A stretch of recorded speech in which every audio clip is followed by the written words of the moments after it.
You're that guy running for Senate, aren't you? I am that guy, yeah. Are you a registered New York voter? Do I sound like I am? David! I gotta go. Sorry. How was that? I don't know.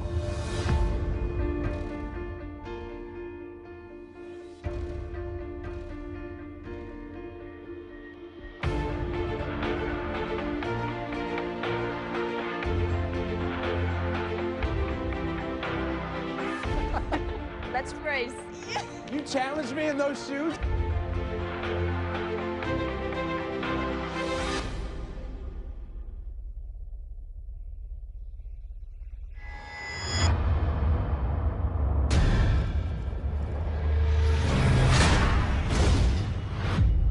What is this? We are the people who make sure things happen according to plan. We monitored the entire world.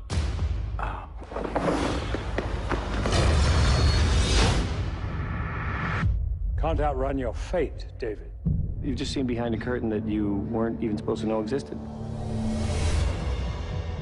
This is your plan, and we're determined to keep it that way. You bumped into a woman this morning on the bus. Were you just staring at my legs? I was defenseless against the dress. What does that have to do with anything? Your path through the world is supposed to have been adjusted. You weren't ever supposed to see her again. If you truly love her, just walk away.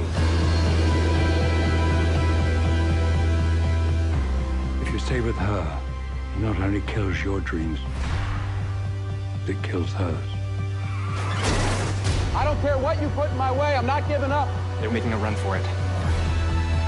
What the hell is going on? I need you to trust me. Okay. All I have are the choices I make, and I choose her. Just remember, we tried to reason with you.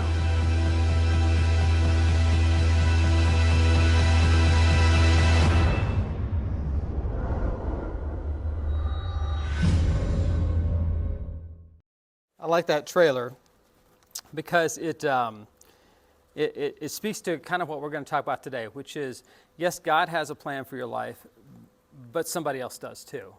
And what is that plan? And if you're going to get out of what the enemy wants to do, and how he's impacted our lives, you're going to have to fight for it, right? You're going to have to fight for it. We talked last week about how the words that are used in 2 Corinthians, how you have to demolish strongholds. And I said, think about, it's like, it's such from a language standpoint, Paul's talking about the whispers of the enemy and how that they're so quiet and subtle, but we have to get big and demolish them, right? So that's why I like that trailer. It just talks about how there's a plan, but we got to fight for it. We got to fight for it.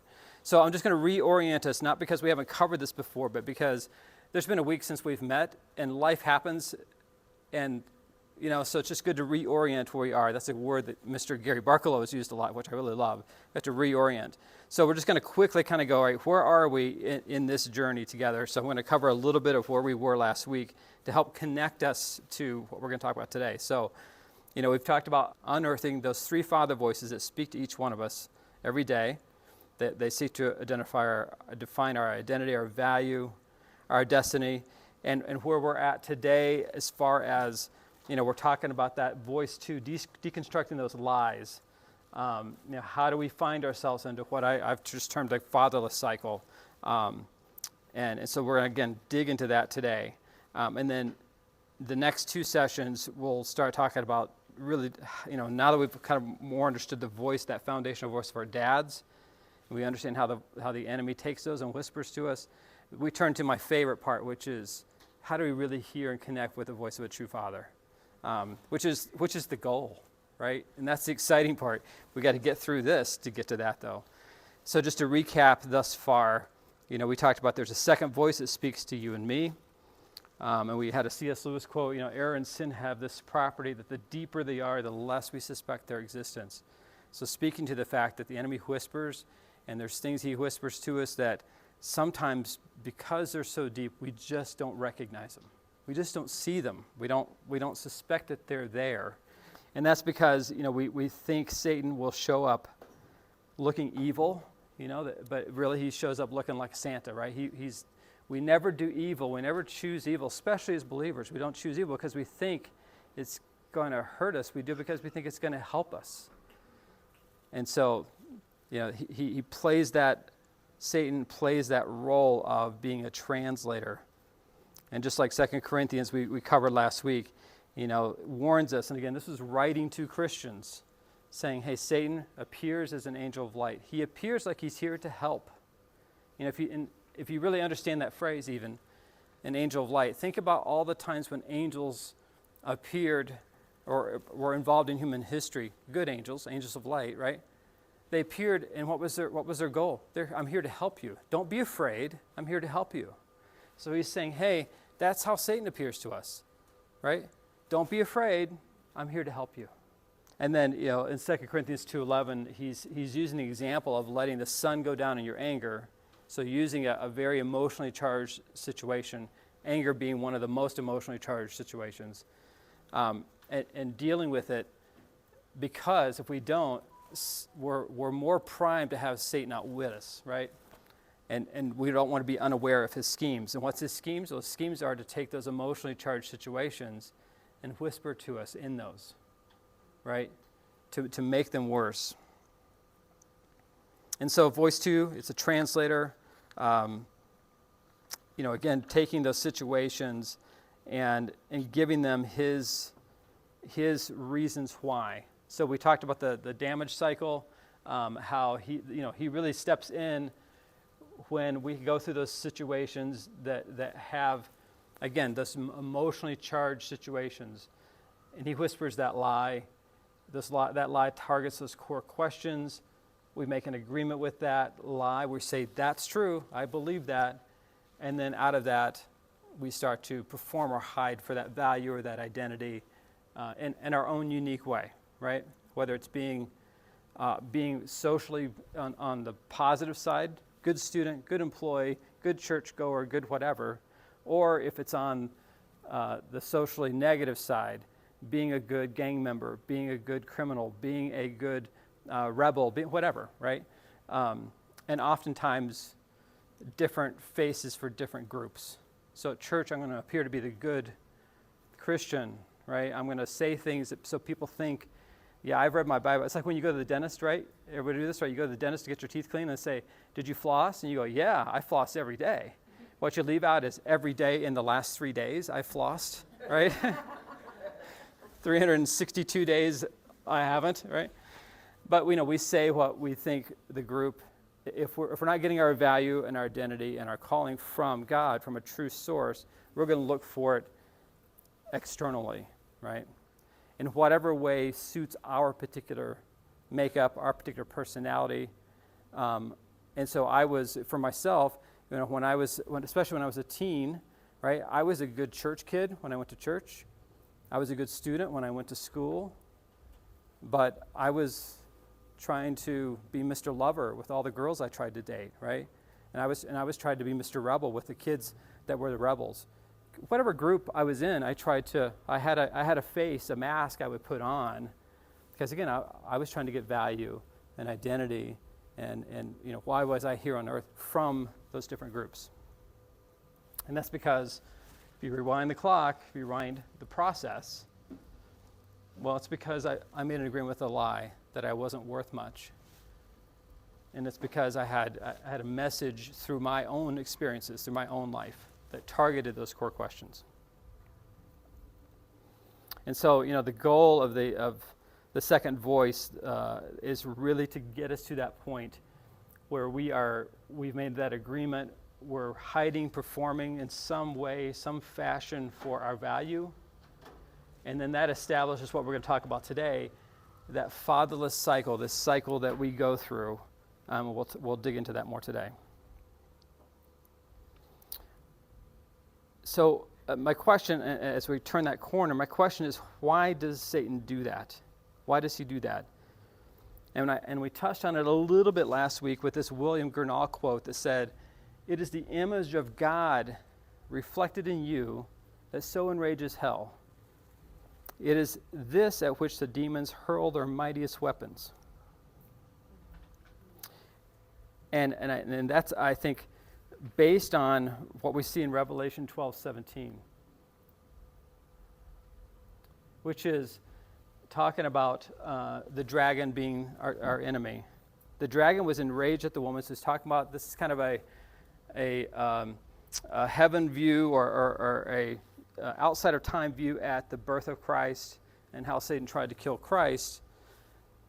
But then he says, the dragon was enraged at the woman and went off to wage war against the rest of her offspring. Who's her offspring? Those who keep God's commandments and hold fast their testimony about Jesus. Us. Wow. Us. See, if Satan can't get to the Father directly, which he can't, he goes after the children. He goes after the children. Goes after the image bearers. And so that's why it's so critical that we understand which voice we are listening to. Because if we're the image bearers, if we're supposed to say, hey, God is our true Father, therefore he has the right to give me my identity. He has the right to tell me what I'm worth. And he has the right to tell me why I'm here on this earth, not these other things around me. Then we're allowing him, and I said last week, we're allowing him to be, when we accept our value, identity, and destiny from him, we're actually putting him in the rightful place. We're saying, you are true Father. Because I'm giving you the right to tell me these things, not things around me. When we let things around us, whether it's a group we're in or an organization or all those other things we look to, right? All those places we hide or perform for, we're actually giving them, we're saying, you are my true Father. Ultimately, those things that we're looking at around us, they're really the whispers of the second voice, right? Our society, we're saying, you're true Father, not God, you are. My job or my spouse or my dad or my mom or my gang or my whatever, fill in the blank, right? Whatever your version of that is. So whichever one we are embracing as with the answers we've made an agreement with, the normal we've embraced as reality, or the interpretations we've believed is true, we're saying that voice is true Father. That's the true Father. And so what the enemy does, first he, in that damage cycle, he steps in with the lie. He whispers a lie. And then he steps in with, but I've got the answer. So he damages us and then says, I got the answer for the damage. Kind of like government, right? Right? I create the crisis, and I'm the answer for the, I wonder where they got that from. So, he sweeps in after the lie is embedded and offers his version of the way out. But it's always counterfeit, right? It's always a counterfeit version. And so one of the reasons over this last week, I said, hey, read Psalm 139, because Psalm 139 I think has, we'll put just a kind of abbreviated version of it here, because Psalm 139, it has so much of just the openness, the simplicity, as it were, right? Not easy. Don't confuse simple with easy, right? But the simplistic, just give your true Father access. Just ask him what's wrong. Ask him to show you the way forward, the way of life.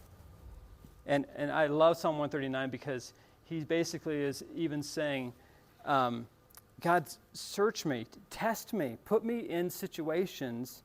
I'm okay with you if you put me in situations that reveal the things that are keeping us apart. Wow, that's trust. That's trust. That's the level of trust that David is talking about here. You search me, God. Do you really, there's that phrase, it's a dangerous thing to put yourself in the hands of a living God and say, you search me. You show me what's not right. He will, right? So it's terrifying unless you also you realize you can trust him like a good father, because he's not going to destroy you. He knows what you can handle. He knows your past. He knows where you're hurting, where you're vulnerable. Just like a good father would not test his son or his daughter beyond what they could endure. He's not. So it's the same in the same phrase. Search me, God, know my heart. It's such a it's a brave, courageous thing to do. Because do you really want the most perfect being in the universe to tell you what's wrong? There's quite a bit wrong, right? Yet you can, because he's a good father, and you can trust him, and he's going to bring it to you when he knows you're able to do it. Now, I'm not saying you're always going to think you're able to do it, right? You might go, God, this is a horrible time to be dealing with that in my life. But, it's okay. But at the same time, you can trust him to go, all right, this isn't the timing I'd pick. But if you're open and you're saying, God, it's okay, you can test me. You can show me what is not working.